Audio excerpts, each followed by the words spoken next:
संतोष देशमुख यांची हत्या किती भयानक पद्धतीने झाली आहे ते आपण त्या फोटोंमधून पाहिलं आहे, जे काही दिवसांपूर्वी आरोपपत्रामधून व्हायरल झाले होते। आणि आता संतोष देशमुख हत्याकांडचे पोस्टमॉर्टम रिपोर्ट समोर आले, तेही खूप भयानक आहेत। पोस्टमॉर्टम रिपोर्ट मध्ये काय लिहिलेलं आहे ते मी आता इथं खालील प्रकारे तुम्हाला सांगत आहे।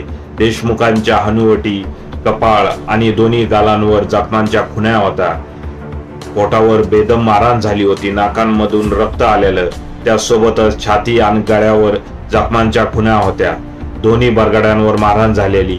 देशमुखांच्या डाव्या खांद्यावर तीव्र जखमा, दंड, कोपरा, मनगट, हातावर जखमा होत्या। मारहाणीमुळे जखमा काळ्या निळ्या झाल्या होत्या। संपूर्ण पाठ काळी निळी झाली होती।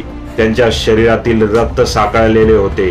संतोष देशमुख यांना ज्या पाईपनी मारहाण करण्यात आली त्याचे 15 तुकडे झाले होते।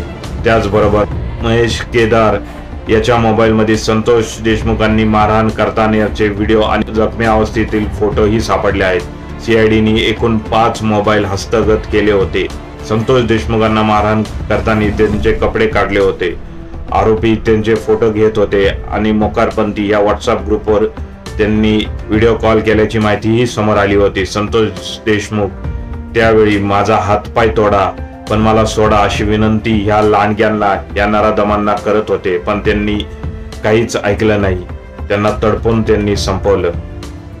तर मंडळी, हा पोस्टमॉर्टम रिपोर्ट वाचल्यावर अक्षरशः डोळे पाणवत आहेत व अंगावर शारे येत आहेत। या आरोपींना लवकरात लवकर फाशीची शिक्षा झाली पाहिजे आणि यांचा जो म्होरका आहे वाल्मिक कराड, याला तो भर चौकामध्ये फाशी दिली पाहिजे।